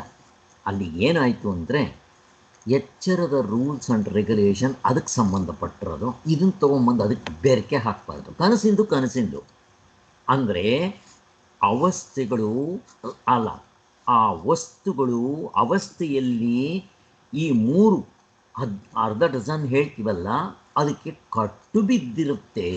ಅಂದರೆ ಎಚ್ಚರದಿಂದ ಕನಸಿಗೆ ಬರೋಕ್ಕಾಗಲ್ಲ, ಕನಸಿನಿಂದ ಎಚ್ಚರಕ್ಕೆ ಬರೋಕ್ಕಾಗಲ್ಲ. ಈವನ್ ಮನಸ್ಸು ಬುದ್ಧಿ ಯಾವುದೂ ಬರೋಲ್ಲ, 19 ಬರೋಲ್ಲ. ಅದಕ್ಕೆ ಮಾಂಡಿಕ್ಯ ಉಪನಿಷತ್ನಲ್ಲಿ ಹೇಳುವಾಗ ಎಚ್ಚರವನ್ನು ಕೂಡ ಏಕೋನಂಶತಿ ಮುಖ ಅಂತಾರೆ, ಸಪ್ತಾಂಗ ಏಕೋನಂಶತಿ ಮುಖ ಅಂತ. ಕನಸನ್ನು ಹೇಳುವಾಗ ಸಪ್ತಾಂಗ ಏಕೋನಂಶತಿ ಮುಖ ಅಂತ ಹೇಳ್ತಾರೆ. ಅದರ ಅರ್ಥ ಏನು? ಅಲ್ಲೂ 19, ಇಲ್ಲೂ 19, ಇಲ್ಲಿ ಹೇಗಿರುತ್ತೋ ಅಲ್ಲೂ ಹಾಗೆ ಇರುತ್ತೆ ಅಂತ ಒಂದು. ಹಂಗೆ ನಾವು ಚರ್ಚೆ ಮಾಡೋಕ್ಕೆ ಬರೋದಿಲ್ಲ. ನೀವೇನಾದರೂ ಹಂಗೆ ಚರ್ಚೆ ಮಾಡಿದ್ರೆ ನೀವು ತರ್ಕಕ್ಕೆ ಇಂಪಾರ್ಟೆನ್ಸ್ ಕೊಡ್ತಾ ಇದ್ದೀರಾ, ಅನುಭವವನ್ನು ಬಿಟ್ಬಿಡ್ತಾ ಇದ್ದೀರಾ. ನೀವು ಅನುಭವಕ್ಕೆ ಇಂಪಾರ್ಟೆನ್ಸ್ ಕೊಡಬೇಕು ಅನ್ನೋದು ಒಂದು. 2ನೇ ಎಕ್ಸಾಂಪಲ್ ಏನು ಕೊಟ್ಟಿದ್ರು? ಎಚ್ಚರ ಕನಸುಗಳಲ್ಲಿ ದೃಶ್ಯ ಪ್ರಪಂಚ ತೋರುತ್ತೆ, ನಿದ್ದೆಯಲ್ಲಿ ತೋರಲ್ಲ, ಆದ್ದರಿಂದ ನಾವು ಒಪ್ಪಲ್ಲ. ಇದು ಕುತರ್ಕ ಅಂತಾರೆ. ಅನುಭವದಲ್ಲಿ ಇದೆಯೋ ಇಲ್ವೋ ಅನುಭವಕ್ಕೆ ಇಟ್ಕೊಳ್ಳಿ, ನಿಮ್ಮ ತರ್ಕ ತೆಗೆದು ಪಕ್ಕಕ್ಕೆ ಎತ್ತಿಟ್ಬಿಡಿ. ಎಚ್ಚರದ ದೃಷ್ಟಿಯಿಂದ ಹಂಗೆ ಕಾಣುತ್ತೆ. ಇದನ್ನೇ ವ್ಯಾಪಕ ಯುಕ್ತಿ ಅಂತ ಹೇಳಿದರು. ಈ ದೃಷ್ಟಿ ಉಪಯೋಗಿಸ್ಕೊಂಡು ನೀವು ನೋಡಿದಾಗ ನಮಗೇನಾಗುತ್ತೆ? ಬರೀ ಇರುವೆ ಜಗತ್ತಾಗಿ ತೋರ್ತಾ ಇದೆ, ಅನಾತ್ಮವಾಗಿ ಅಂತ ನಾನು ಏನು ಹೇಳಿದ್ದೀನೋ ಬರೀ ಇರುವೆ ಆತ್ಮನಾಗಿ ತೋರ್ತಾ ಇದೆ ಅಷ್ಟೇ. ಅದಕ್ಕೆ ಕಾರಣವಾಗಿರುತ್ತೆ ಅಂದರು ಒಂದೇ, ಅದೇ ಇರೋದು ಅಂತಂದರು ಒಂದೇ. ಬಲದಿಂದ ಪ್ರಕೃತಿ ವಿಚಾರವನ್ನು ಹೇಗೆ ನಡೆಸಬೇಕೆಂದರೆ, ತನಿನಿದ್ರೆ, ಕನಸು, ಎಚ್ಚರ ಎಂಬ 3 ಅವಸ್ಥೆಗಳು ನಿಜವಾಗಿ 3 ಅಲ್ಲ. ಇದೂ ಕೂಡ ಅಲ್ಲಿ ಚಿಂತನೆ ಆಗಿದೆ ಹಿಂದೆ. ಇದನ್ನು ಎಷ್ಟು ಸಾರಿ ಮೇಲ್ಕೆ ಹಾಕಿದ್ರೂ ಸಾಕಾಗೋದಿಲ್ಲ ಸ್ವಾಮಿ. ಈಗ 3 ಅವಸ್ಥೆಗಳು ಅಂತ ನೀವು ಕೌಂಟ್ ಮಾಡ್ತೀರಲ್ಲ, ಮತ್ತಿದು ಯಾರು ಮಾಡ್ತಾ ಇರೋದು? ಯಾರು ಮಾಡ್ತಾ ಇದ್ದಾರೆ ಹೇಳಿ ಇದನ್ನು ಕೌಂಟ್ನ? 1, 2, 3 ಅಂತ ಯಾರು ಕೌಂಟ್ ಮಾಡ್ತಾ ಇದ್ದಾರೆ? ಎಚ್ಚರದ ಮನಸ್ಸು. ಅದಕ್ಕೆ ಅದನ್ನು ಕೇಳಕ್ಕೆ ಹೋಗಬಾರ್ದು. ಅದನ್ನು ಕೇಳಿ, ಅಲ್ರಿ ಎಚ್ಚರ 1, ಕನಸು, ನಿದ್ದೆ 3. ನಾನು ಹೇಳಿದ್ನಲ್ಲ, ಸ್ವಾಮಿಗಳ ಹತ್ರ ಒಬ್ಬರು ಪಂಡಿತರು ಬಂದಿದ್ದರು ಅಂತ. ಅವಸ್ಥೆಗಳು ಎಷ್ಟು ಅಂದಿದ ತಕ್ಷಣ 3 ಅಂತಂದರು. ಎಣಿಸಿದ್ರೆ ಅವರು, ನೋಡಿ ಸ್ವಾಮಿ, ಕೈ ಬೆರಳಿಟ್ಕೊಂಡು 1, ಇದು ಎಚ್ಚರ, ಇದು ಕನಸು, ಇದು ನಿದ್ದೆ ಅಂತ ಎಣಿಸೋದು. ಕೈ ಬೆರಳು ಎಣಿಸ್ತೀರ ಸ್ವಾಮಿ, ಅವಸ್ಥೆ ಎಣಿಸಿ ಅಂತ ಅಂದರು. ಒಬ್ಬನಿಗೆ 3 ಜನ ಮಕ್ಕಳಿದ್ದರೆ ಮುಂದೆಗಡೆ ಕರ್ಕೊಂಬಂದು ಹಿಂದೆಗಡೆ ಬೆನ್ನ ಮೇಲೆ 1 ಹೊಡೆದು, ಇವನು ರಾಮ, ಇವನು 2ನೇವನು ಕೃಷ್ಣ, ಇವನು 3ನೇವನು ಗೋಪಾಲ, ಏನೋ ಒಂದು ಹೇಳ್ತಾರೆ ಅಂತ ಇಟ್ಕೊಳ್ಳಿ. ಈ 3 ಜನನ ಹೇಳಿದಾಗ 3 ಜನನೂ ಅಲ್ಲಿರ್ತಾರೆ. ನೀವು ಅವಸ್ಥೆಗಳು ನಂಗೆ ತೋರಿಸಿರಿ. ಇವಾಗ ಎಚ್ಚರ ಇದೆ, ಕನಸು ನಿದ್ದೆ ತೋರಿಸ್ರಿ, ತೋರ್ಸಕ್ಕೆ ಬರಲ್ಲ. ಒಂದಿದ್ದರೆ 2 ಇರಲ್ಲ. ಅದಕ್ಕೋಸ್ಕರ ಅವಸ್ಥೆಗಳು 3 ಅಲ್ಲ, ಒಂದು ಅರ್ಥದಲ್ಲಿ ಹೇಳಿತ್ತು. ಇನ್ನೊಂದು ಅರ್ಥ ಯಾವುದು? ಈಗ ನೀವು ಗಾಢ ನಿದ್ರೆಯಲ್ಲಿ ಇರ್ತೀರಪ್ಪ. ಈಗ ನಾವು 3 ಅವಸ್ಥೆಗಳನ್ನ 2ಕ್ಕೆ ಮಾಡಿಬಿಟ್ಟಿದ್ವಿ ನಾವೇ ಎಚ್ಚರದಲ್ಲೇ. ಏನಂತ? ಯಾವ ಎಚ್ಚರ ಕನಸನ್ನು ದೃಶ್ಯ ಪ್ರಪಂಚ ಅಂತ, ನಿದ್ದೆಯನ್ನು ಅದೃಶ್ಯ ಪ್ರಪಂಚ. ನೋಡಿ, 3 ಇದ್ದಿದ್ದು 2 ಮಾಡಿಬಿಟ್ಟು ವ್ಯತ್ಯಾಸ ನಮಗೆ ಗೊತ್ತಾಗ್ತಾ ಇದೆ. ಇದು ಬರೀ ಲಾಜಿಕ್ಕಿಂದ ನೋಡಿರೋದು. ಈಗ ನೀವು ಅನುಭವದ ಕಣ್ಣಿಂದ ನೋಡಿ, ನಿದ್ದೆಯಲ್ಲಿರ್ತೀರ. ಈಗ ನಿದ್ದೆಯಲ್ಲಿದ್ದಾಗ ಅದು ನಿದ್ದೆ ಅಂತ ಅನಿಸುತ್ತಾ ಅನಿಸಲ್ಲ. ಯಾವಾಗ ನಿಮಗೆ ನಿದ್ದೆ ಅಂತ ಅನಿಸಲ್ವೋ, ನಿದ್ದೆ ಅಂತ ಅನ್ನಿಸ್ದೇ ಇದ್ದರೆ ಎಚ್ಚರ ಎಲ್ಲಿದೆ ಹೇಳ್ರಿ? ನೀವು ಮಲಗಿರೋದು ನಿದ್ದೆ ಅಂತ ಅನ್ನಿಸ್ದೇ ಇದ್ಮೇಲೆ ಎಚ್ಚರ ಕನಸಿನ ಪ್ರಶ್ನೆ ಎಲ್ಲಿ ಬರುತ್ತೆ? ಯಾಕೆ? ಯಾರು ನಿದ್ದೆ ಮಾಡ್ತಾರೋ ಅವನು ಹೇಳ್ತಾನೆ. ನಿದ್ದೆ ಮಾಡೋರು ಯಾರು? ಆತ್ಮ ನಿದ್ದೆ ಮಾಡ್ತಾನ? ಮಾಡಲ್ಲ. ಇರೋದೇ ಪ್ರಪ. ಆತ್ಮ ಇರಬೇಕು, ಅನಾತ್ಮ ಇರಬೇಕು. ಅಂದರೆ ಅನಾತ್ಮ ಅಂದರೆ ಈ ಜನಕ ಮಹಾರಾಜ ಅಥವಾ ಆತ್ಮ. ನಿದ್ದೆನಲ್ಲಿ ಬರೀ ಆತ್ಮನಿದ್ದಾನೆ ಅಂತ ನೋಡಿದ್ದೀವಿ. ಆತ್ಮ ನಿದ್ದೆ ಮಾಡ್ತಾನ? ಮಾಡೋದಿಲ್ಲ. ಅಲ್ಲಿ ಹೋಗಲಿ, ಈ ಜನಕ ಮಹಾರಾಜ ಇರ್ತಾನ? ಅಲ್ಲಿ ಇರೋದಿಲ್ಲ. ಮತ್ತು ಇವನ್ ಪ್ರಶ್ನೆ ಬರೋದಿಲ್ಲ. ಆತ್ಮ ನಿದ್ದೆ ಮಾಡೋಲ್ಲ, ಯಾಕೆ? ಅವನು ಇರ್ತಾನೆ. ಅದಕ್ಕೆ ಅವನು ಹೇಳೋದು ನಾನಿದ್ದೆ. ಯಾತ್ರಿಂದ ಹೇಳಿದ್ರೆ? ಅರಿವಿನಿಂದ ಹೇಳಿದೆ. ಹೇಗಿದ್ರಿ? ಆನಂದವಾಗಿದ್ದೆ. ನೋಡಿ ಎಷ್ಟು ಕ್ಲೀನಾಗಿ ಹೇಳ್ತಾನೆ, ಯಾರನ್ನೇ ಕೇಳಿ. ಆದ್ದರಿಂದ ಅಲ್ಲಿ ನಿದ್ದೆ ಅಂತ ಅನ್ಸಲ್ಲ. ಮತ್ತೇನು ಹೇಳ್ತೀರಿ ನೀವು? ಇರುವು, ಅರಿವು, ಆನಂದ ಅಥವಾ ಅದು ಕೂಡ ಹೇಳಲ್ಲ ಅಲ್ಲಿ ಎದ್ದ ಮೇಲೆ. ಆದ್ದರಿಂದ ನೀವು ನಿದ್ದೆನಲ್ಲಿದ್ದಾಗ ನಿದ್ದೆ ಅವಸ್ಥೆ ಅಲ್ಲ. ಮತ್ತು ಅವಸ್ಥೆ ಅಲ್ಲದೆ ಇದ್ಮೇಲೆ, ನಿದ್ದೆ ಅಲ್ಲದೆ ಇದ್ಮೇಲೆ ಎಚ್ಚರ ಎಲ್ಲಿದೆ, ಕನಸೆಲ್ಲಿದೆ ತೋರ್ಸಕ್ಕೆ ಬರೋಲ್ಲ ಅಷ್ಟೇ. ಸೊ ಇದು ಅನುಭವದಿಂದ ನೋಡ್ಕೊಳ್ಳಿ. ಅದಕ್ಕೆ ಇಲ್ಲಿ ವ್ಯಾಪಕ ಯುಕ್ತಿ ಅಥವಾ ಅನುಭವದಿಂದ ನೋಡಿ, ನೇರಾದ ಅನುಭವ. ಅಲ್ಲಿಗೆ 3 ಅಂತ ಎಣಿಸಕ್ಕೆ ಬರಲ್ಲ. ಇವು 3 ನಾವು ತಿಳಿಯುವುದು ಮತ್ತೆ ಎಚ್ಚರದ ದೃಷ್ಟಿಯಿಂದ. ಈ ಬುದ್ಧಿ ಮನಸ್ಸನ್ನು ಕೇಳಬಾರ್ದು ಅಂತ. ಮತ್ತು ಯಾತ್ರಿಂದ ನೋಡಬೇಕು? ಅನುಭವದ ಕಣ್ಣಿನಿಂದ ನೋಡಿದರೆ ತನಿ ನಿದ್ರೆಯು ಬರೀ ಆತ್ಮನಾಗಿರುತ್ತೆ. ನೀವು ನಿದ್ದೆ ಅಂತ ಕರೆದ್ರಲ್ವಾ, ಅದು ಏನು? ಆತ್ಮನು. ಅವಸ್ಥೆ ಅಂದರೆ ಏನು? ಆತ್ಮನು ತೋರಿಕೊಳ್ಳುವ ಬಗೆ ಅಷ್ಟೇ.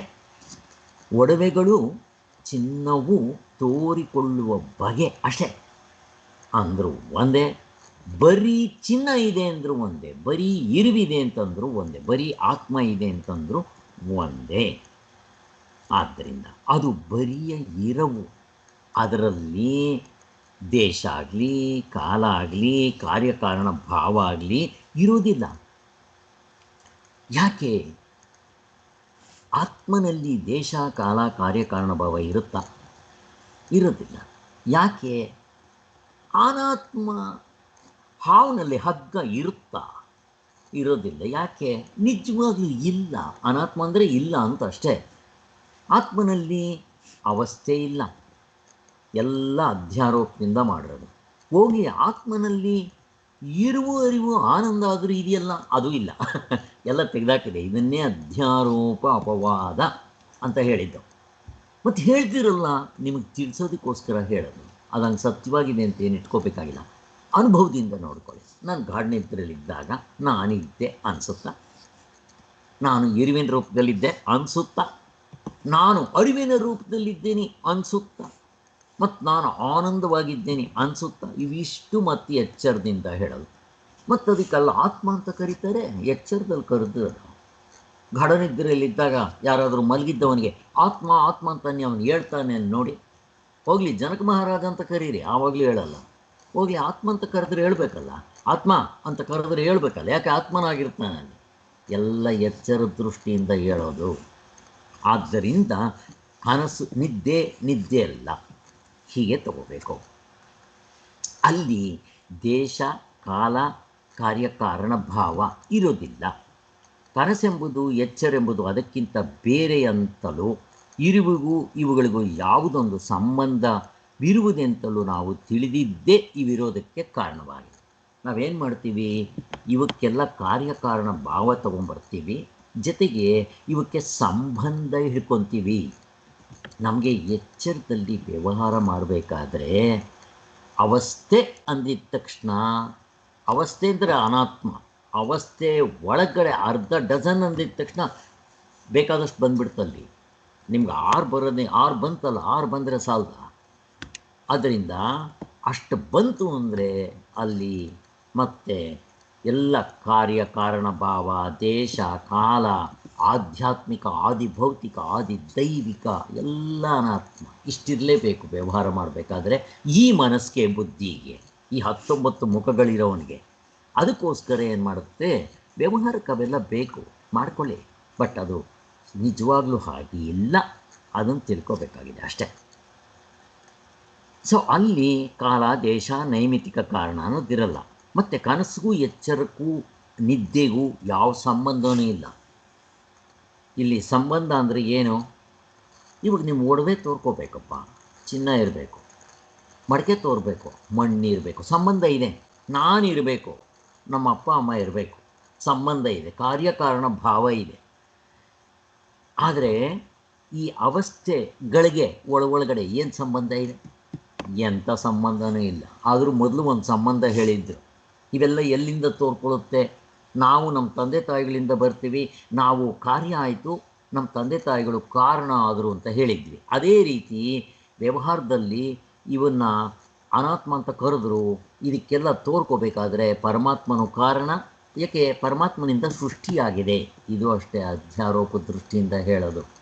ಪ್ರಪಂಚ ನಿಜವಾಗಲೂ ಸೃಷ್ಟಿ ಆಗೇ ಇಲ್ಲ, ಕೊನೆ ಹಂತದ್ದದು. ಅದಕ್ಕೋಸ್ಕರ ವೈತತ್ಯ ಪ್ರಕರಣ ಅಂತಲೇ ಒಂದು ಗೌಡಪಾದರು ತೊಗೊಂಬರ್ತಾರಲ್ಲಿ. ಪ್ರಪಂಚ ನಿಜವಾಗ್ಲೂ ಸೃಷ್ಟಿಯಾಗಿಲ್ಲ ಅಂತ ತೊಗೊಂಬರ್ತಾರೆ. ಅದು ಆಮೇಲೆ ನೋಡಿ, ಸದ್ಯಕ್ಕೆ ಇವಾಗ ಅಲ್ಲಿವರೆಗೂ ಹೋಗೋದು ಬೇಡ. ಹಂಗೇನಾದರೂ ಹೇಳಿದ ತಕ್ಷಣ ಎಲ್ರಿಗೂ ತಲೆ ಗಿರ್ರ ಅಂತ ತಿರ್ಗೋಕ್ಕೆ ಶುರುವಾಗುತ್ತೆ. ಅದಕ್ಕೋಸ್ಕರ ಸದ್ಯಕ್ಕೆ ಅಷ್ಟು ಬೇಡ. ಒಟ್ಟಿನಲ್ಲಿ ಇವು ಯಾವುದಕ್ಕೂ ಸಂಬಂಧ ಇಲ್ಲ. ಇದೆಲ್ಲ ನಾವು ಆ ಹೆಗ್ಗುರುತುಗಳು ನೋಡಿದ್ದೀವಿ. ಅವಸ್ಥೆಗಳಿಗೆ ಒಂದಕ್ಕೊಂದು ಕಾರ್ಯಕಾರಣ ಭಾವ ಇಲ್ಲ, ಸಂಬಂಧ ಇಲ್ಲ. ಮತ್ತು ದೇಶ, ಕಾಲ, ಕಾರ್ಯಕಾರಣ ಭಾವ ಅವಸ್ಥೆಯ ಒಳಗಡೆ ಇರೋದು. ಅವಸ್ಥೆಗಳು ಇವುಗಳನ್ನೂ ಕೂಡ ಮೀರಿದೆ. ಇನ್ನು ಅವಸ್ಥೆಗಳೇ ಇವುಗಳನ್ನ ಮೀರಿದೆ ಅಂದರೆ ಇನ್ನು ಆತ್ಮನಿಗೆ ಇವು ಇರುತ್ತಾ? ಇರೋದಿಲ್ಲ. ಅಷ್ಟು ತಿಳ್ಕೊಂಡ್ರೆ ಸಾಕು.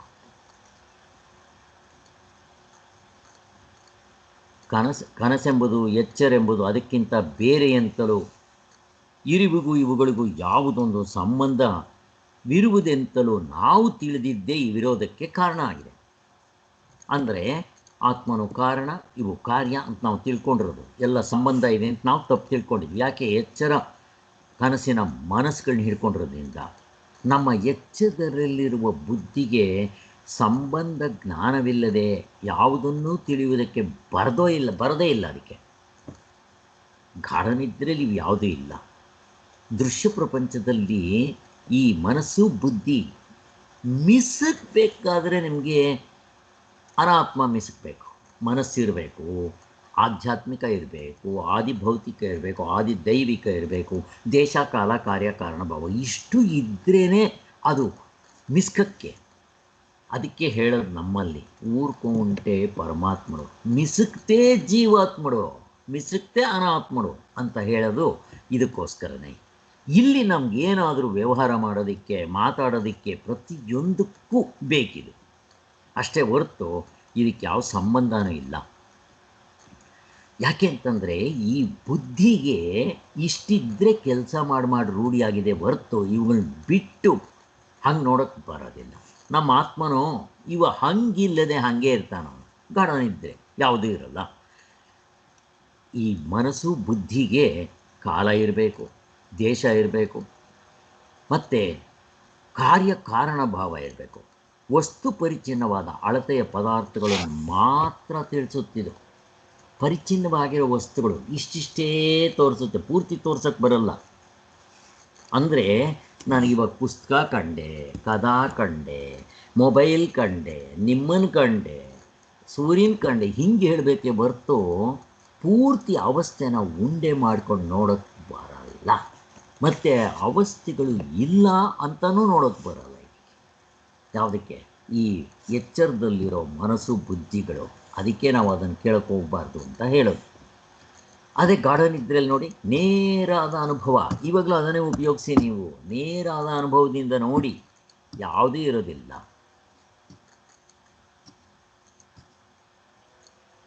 ಆದ್ದರಿಂದ ಅದು ಕೆಲವು ತರ್ಕದ ನಿಯಮಗಳನ್ನು ಏರ್ಪಡಿಸ್ಕೊಂಡಿರುತ್ತೆ.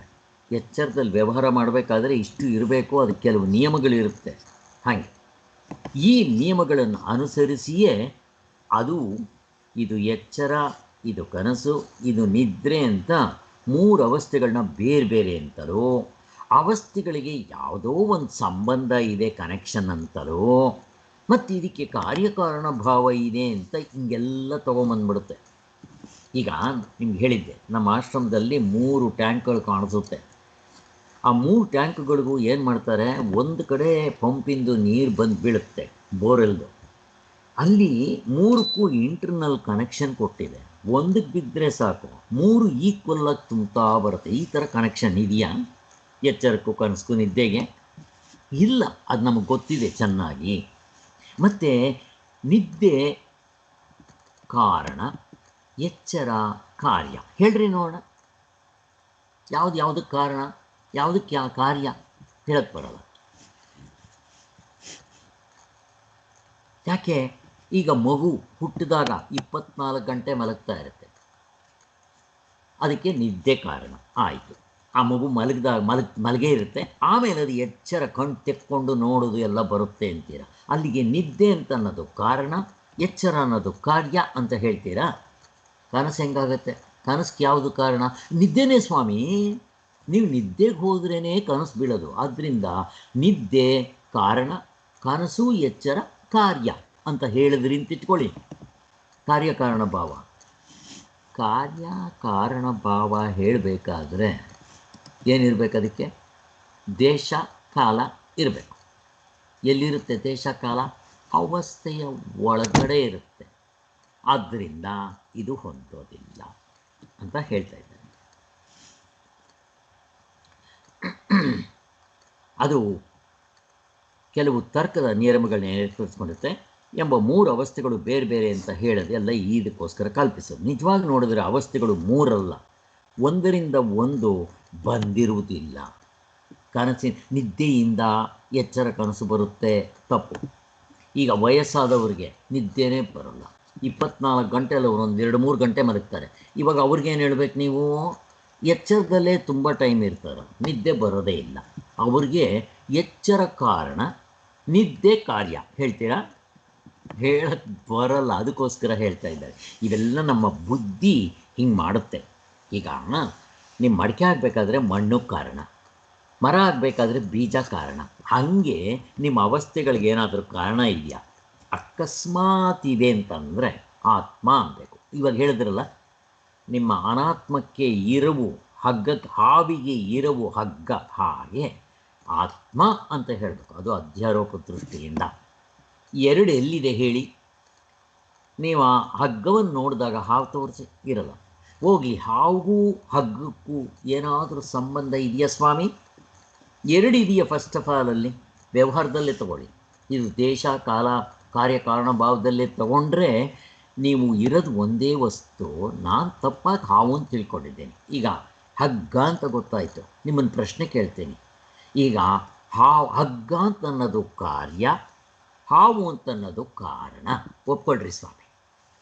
ನೀವು ಒಪ್ಕೊಂಡಿದ್ದ ತಕ್ಷಣ ನಾನು ಕೇಳ್ತೀನಿ, ಹಾವು ತೋರಿಸ್ರಿ ಅಂತ. ತೋರಿಸ್ಬೇಕು. ಎಲ್ಲಿದೆ ಹಾವು? ತೋರ್ಸಕ್ಕೆ ಬರೋಲ್ಲ. ಹೋಗಲಿ, ಏನು ಸಂಬಂಧ ಇದೆ ಸ್ವಾಮಿ?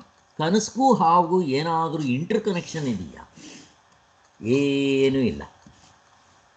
ಕನಸಲ್ಲ, ಇದು ಯಾವುದಕ್ಕೆ?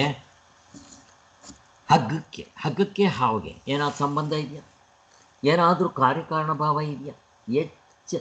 ಈ ಎಚ್ಚರ ಅದೃಶ್ಯ ಪ್ರಪಂಚದಲ್ಲೇ ಇವಕ್ಕೆ ಹೇಳಕ್ಕೆ ಬರಲ್ಲ, ಸಂಬಂಧ ಇಲ್ಲ, ಕಾರ್ಯಕಾರಣ ಭಾವ ಹೊಂದೋದಿಲ್ಲ. ಯಾಕೆ? 2 ಇಲ್ಲ. 2 ಇದ್ದರೆ ನೀವು ಸಂಬಂಧ ಹೇಳ್ಬೋದು. ಗಂಡ ಹೆಂಡತಿ, ತಂದೆ ಮಕ್ಕಳು, ಸ್ನೇಹಿತರು, 2 ದೇಶ, ನೈಬರ್ಸು, ಇಲ್ಲಿ ಸಂಬಂಧ ಹೇಳ್ತೀರಾ.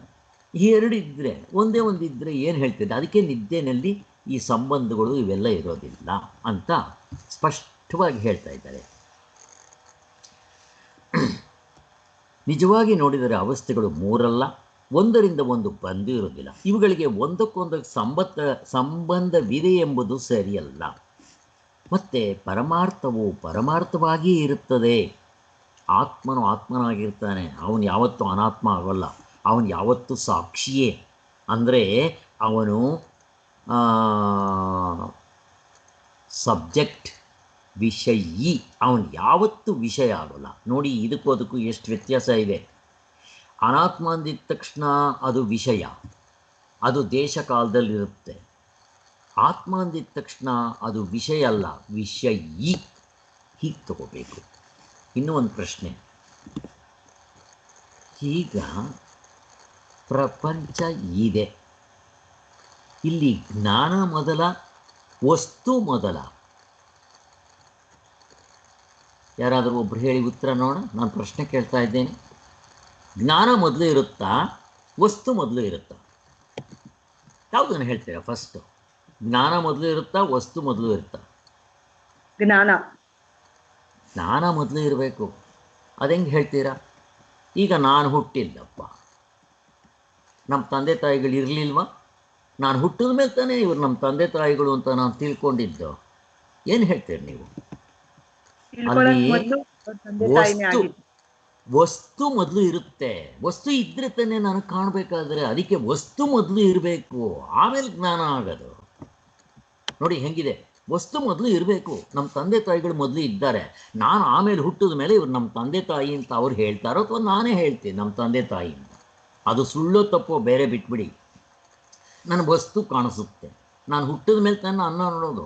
ನಾನು ಹುಟ್ಟಕ್ಕೆ ಮೊದಲು ವಸ್ತುಗಳು ಇತ್ತೋ ಇಲ್ವೋ, ಸೂರ್ಯ ಚಂದ್ರ ಇತ್ತೋ ಇಲ್ವೋ, ಅದಕ್ಕೆ ಹೇಳ್ತೀವಿ ವಸ್ತು ಮೊದಲು, ಆಮೇಲೆ ಜ್ಞಾನ. ನೋಡಿ, ಹಿಂಗೆ ಯೋಚನೆ ಮಾಡಬೇಕು. ಕರೆಕ್ಟಾ? ಕರೆಕ್ಟಾ ಅಂದೆ?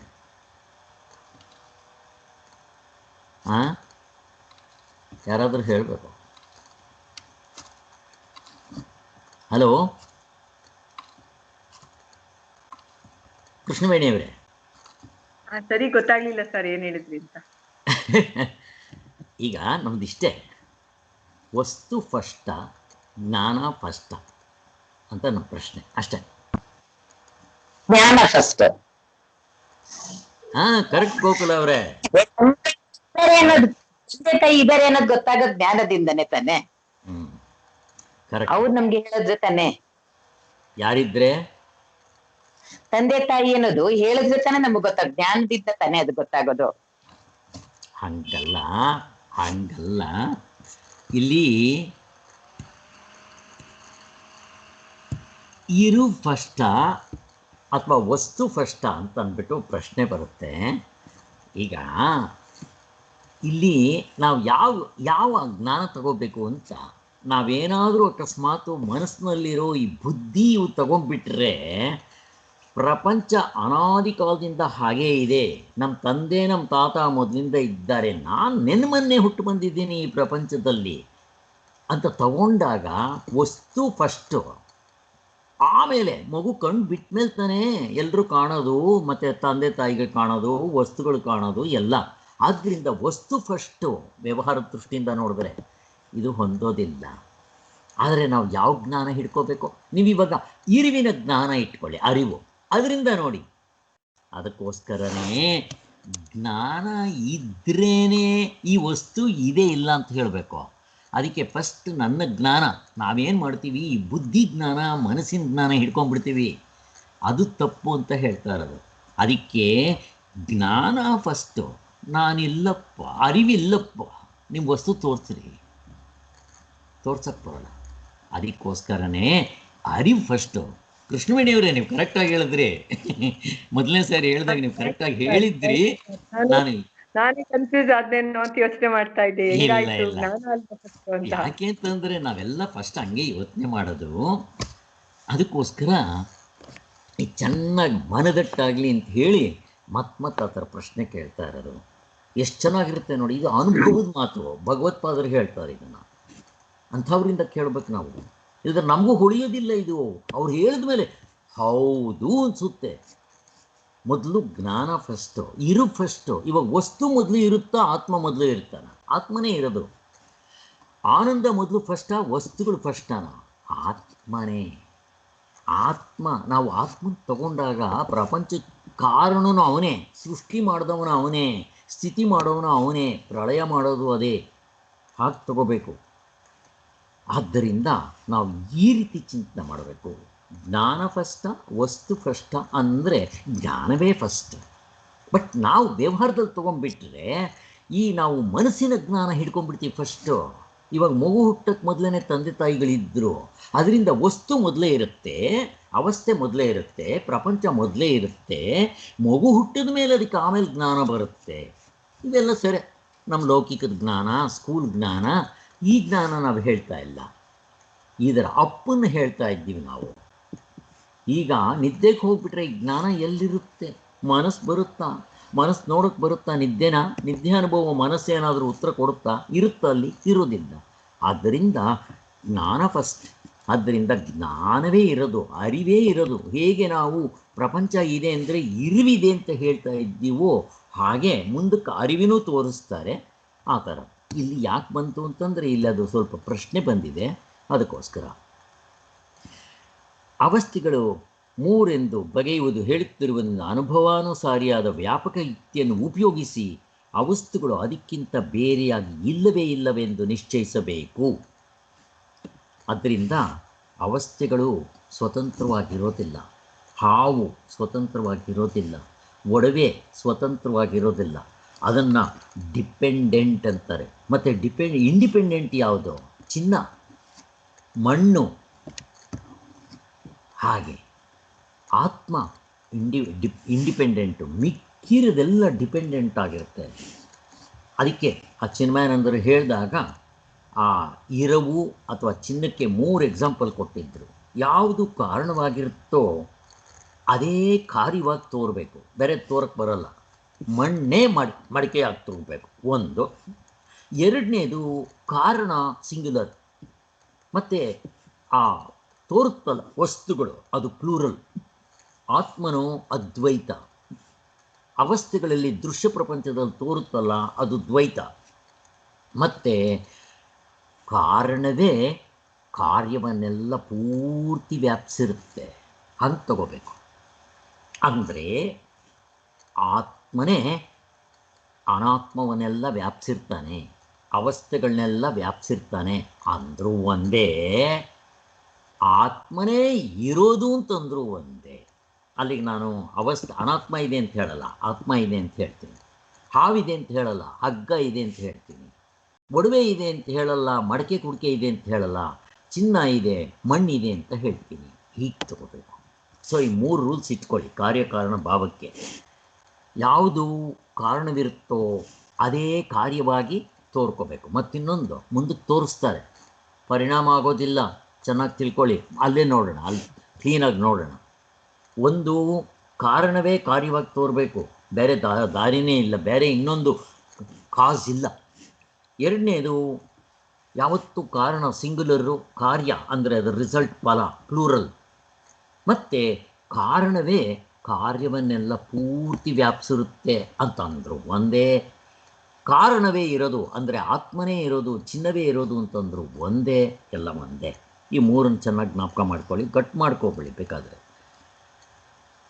ನಿಜವಾಗಿ ನೋಡಿದ್ರೆ ಅವಸ್ಥೆಗಳು 3 ಅಲ್ಲ, ಒಂದಕ್ಕಿಂತ ಒಂದು ಬಂದಿರೋದು ಇಲ್ಲ, ಇವುಗಳು ಒಂದಕ್ಕೊಂದು ಸಂಬಂಧನೇ ಇಲ್ಲ. ಪರಮಾರ್ಥವು ಪರಮಾರ್ಥವಾಗಿಯೇ ಇರುತ್ತದೆ. ಆದರೂ ಅವಸ್ಥೆಗಳು 3 ಎಂದು ಬಗೆಯುವುದು ಹೇಳುವುದರಿಂದ ಅನುಭವಾನುಸಾರದ ವ್ಯಾಪಕ ಯುಕ್ತಿಯನ್ನು ಉಪಯೋಗಿಸಿ ಅವಸ್ಥೆಗಳು ಅದಕ್ಕಿಂತ ಬೇರೆಯಾಗಿ ಇಲ್ಲವೇ ಇಲ್ಲ ಅಂತ ನಿಶ್ಚಯಿಸಬೇಕು. ಹಗ್ಗಕ್ಕಿಂತ ಹಾವು ಬೇರೆ ಇಲ್ಲ, ಚಿನ್ನಕ್ಕಿಂತ ಒಡವೆ ಬೇರೆ ಇಲ್ಲ ಅಲ್ವಾ? ಹಾಗೆ ಅವಸ್ಥೆಗಳು ಬರೀ ಇರುವಿನ ಪರಿಣಾಮವಲ್ಲ. ಇನ್ನೊಂದು, ಈ ದೃಶ್ಯ ಪ್ರಪಂಚದಲ್ಲಿ ವ್ಯವಹಾರದಲ್ಲಿ ಕಾರ್ಯಕಾರಣ ಭಾವ ಹೇಳ್ತೀವಿ. ಉದಾಹರಣೆಗೆ ತಂದೆ ತಾಯಿಗಳಿಂದ ಮಕ್ಕಳು, ಮತ್ತು 84 ಲಕ್ಷ ಜೀವರಾಶಿಗಳು ಅವ್ರ ತಂದೆ ತಾಯಿಗಳಿಂದ ಬಂದರು.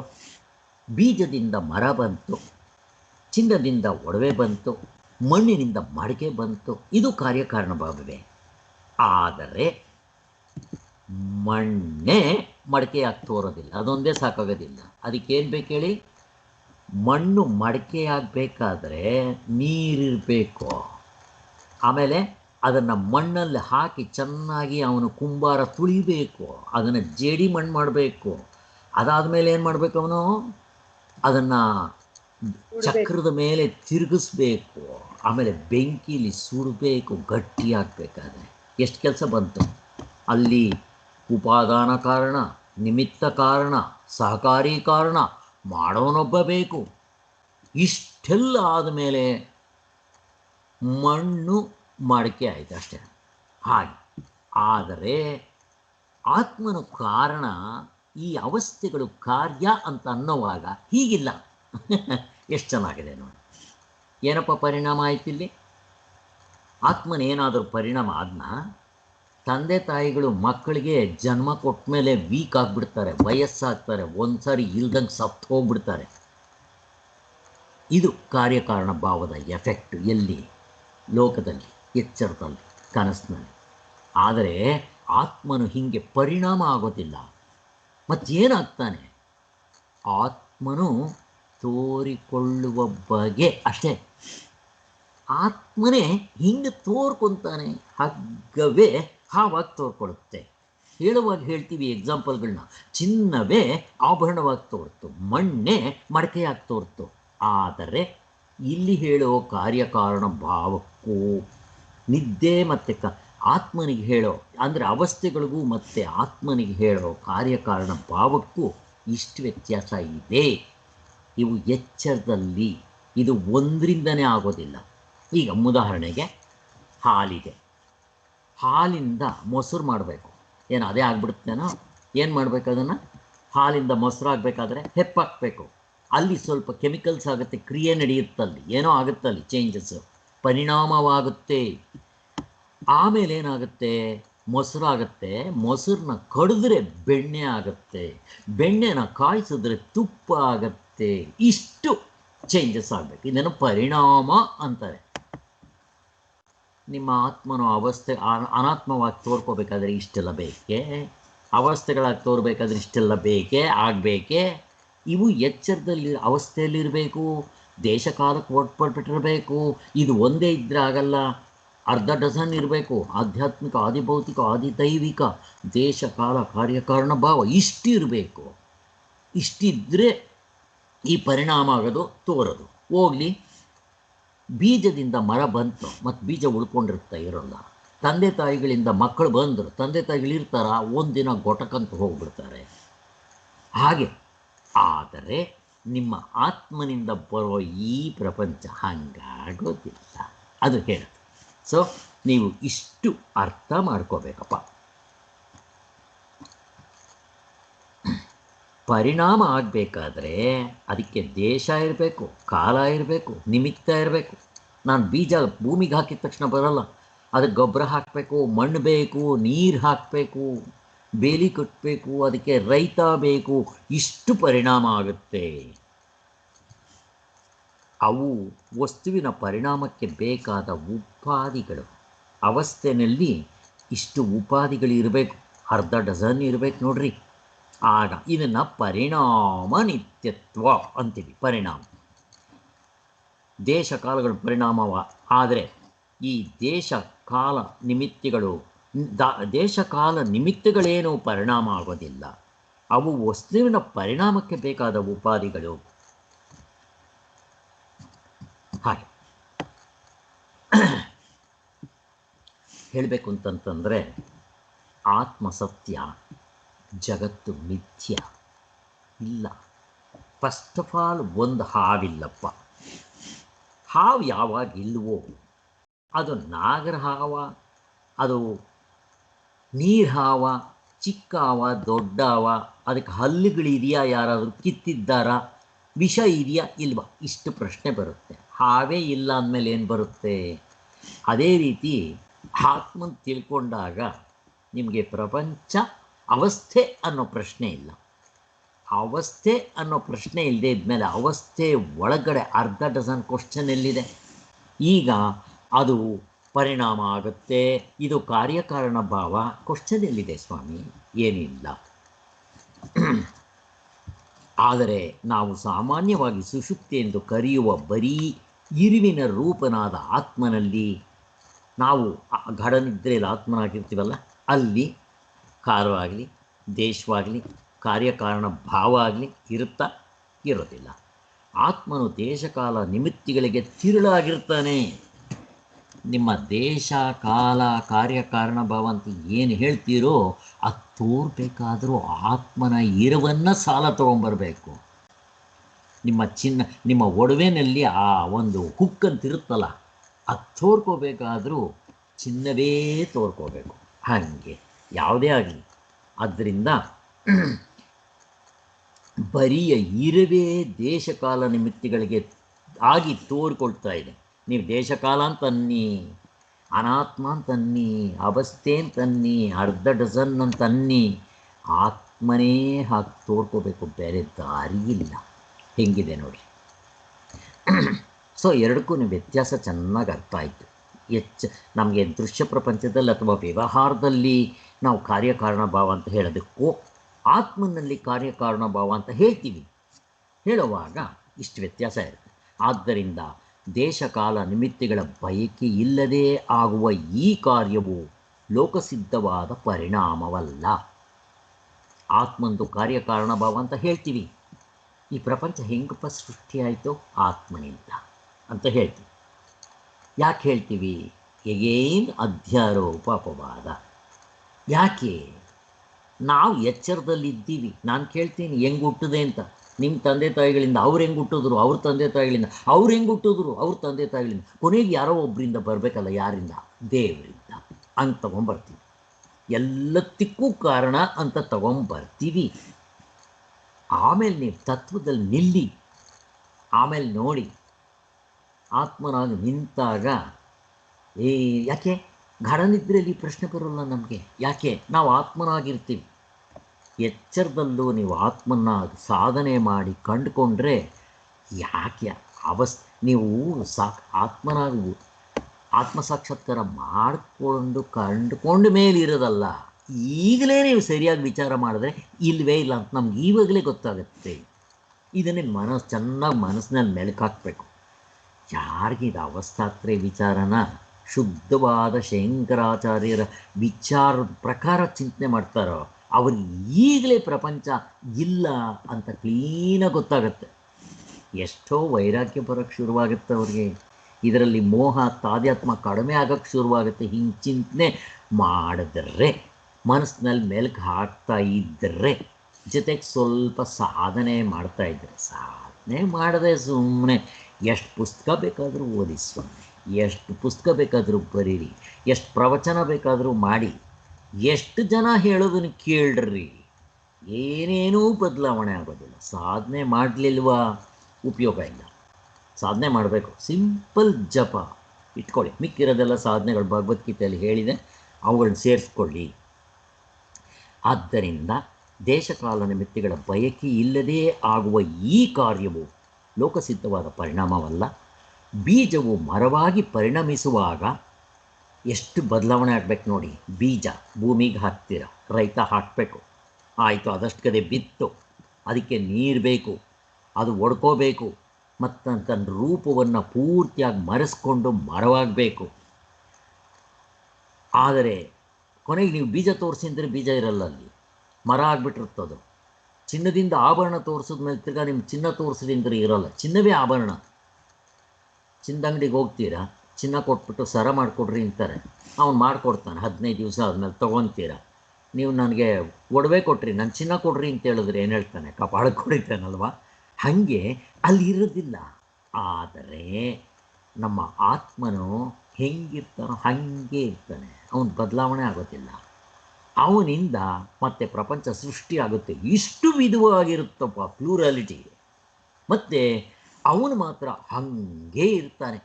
ಅದಕ್ಕೋಸ್ಕರನೇ ಪೂರ್ಣಮದಂ ಪೂರ್ಣಮಿದಂ ಪೂರ್ಣಾತ್ ಪೂರ್ಣಮುದಚ್ಯತೆ ಅಂತ ಆ ಶ್ಲೋಕ ಬಂದಿರೋದು.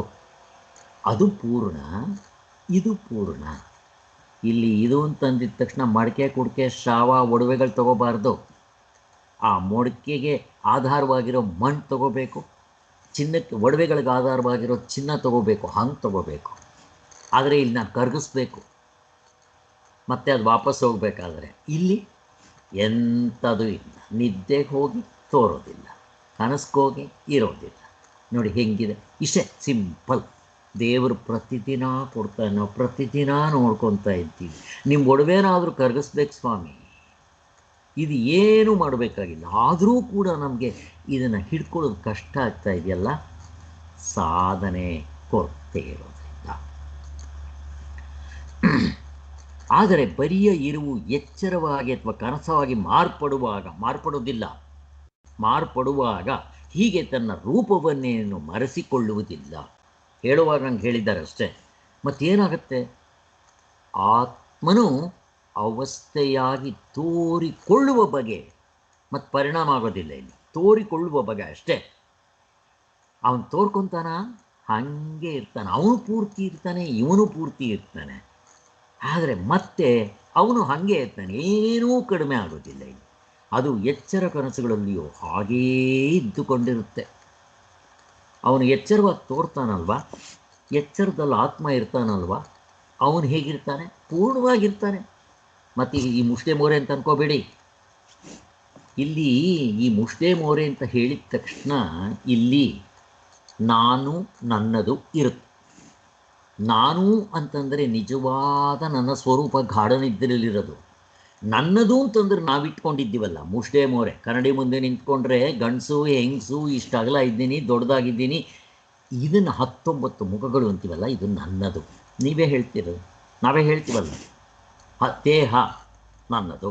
ಅದಕ್ಕೋಸ್ಕರ ಇದು ಇಷ್ಟು ಮಿಕ್ಸ್ ಆಗಿರುತ್ತೆ. ಎಲ್ಲಿ ಎಚ್ಚರ ಕನಸುಗಳಲ್ಲಿ, ನಿದ್ದೆಯಲ್ಲಿ ಬಿಡಿಸ್ಕೊಂಡಿರುತ್ತೆ. ಅದಕ್ಕೆ ನಿದ್ದೆ ಅನುಭವ ನೋಡ್ಕೊಳ್ರಿ, ನಿಮ್ಮ ನಿಜವಾದ ಸ್ವರೂಪ ಗೊತ್ತಾಗುತ್ತೆ. ಯಾವುದು ನಿಜವಲ್ಲವೋ ಅದು ಮೂರು ಇದರಲ್ಲಿ ಇರೋಕ್ಕೆ ಬರಲ್ಲ ಅಂತ ಹೇಳೋದು. ಹಾಗೆ ಆದ್ದರಿಂದ ಈ ಕಾರ್ಯವು ಲೋಕಸಿದ್ಧವಾದ ಪರಿಣಾಮ ಅಲ್ಲ. ಆತ್ಮನು ಕಾರ್ಯಕಾರಣ ಅಂತ ಹೇಳೋದು ಲೋಕದಲ್ಲಿ ಹೇಳೋ ಥರ ಅಲ್ಲ. ಅಂತೂ ಬರೀ ಇರವು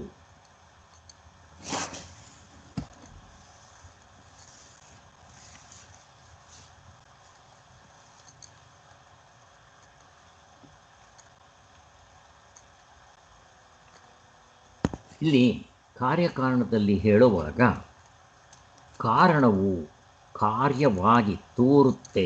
ಇಲ್ಲಿ ಪರಿಣಾಮ ಅಂತ ಹೇಳ್ತಾರಲ್ಲ, ಪರಿಣಾಮ ಆಗೋದಿಲ್ಲ ಅಂತ ಹೇಳಿದರೂ ಕೂಡ ಅದು ವ್ಯವಹಾರ ದೃಷ್ಟಿಯಿಂದ ಹೇಳಿರೋದು.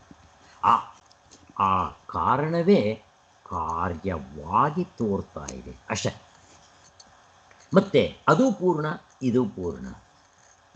ಮತ್ತು ಇಲ್ಲಿ ಆ ಥರ ನೀರು ಬೇಕು, ಗೊಬ್ಬರ ಬೇಕು, ಆಮೇಲೆ ಒಬ್ಬ ಉಪಾದಾನ ಕಾರಣ ಬೇಕು, ನಿಮಿತ್ತ ಕಾರಣ ಬೇಕು, ಸಹಕಾರಿ ಕಾರಣಗಳು ಬೇಕು, ಏನೂ ಬೇಕಾಗಿಲ್ಲ ಇದಕ್ಕೆ. ಹಾಗೆ ಸುಮ್ಮನೆ ಹಾಗೆ ತೋರ್ಕೊಳುತ್ತೆ ಅಷ್ಟೇ.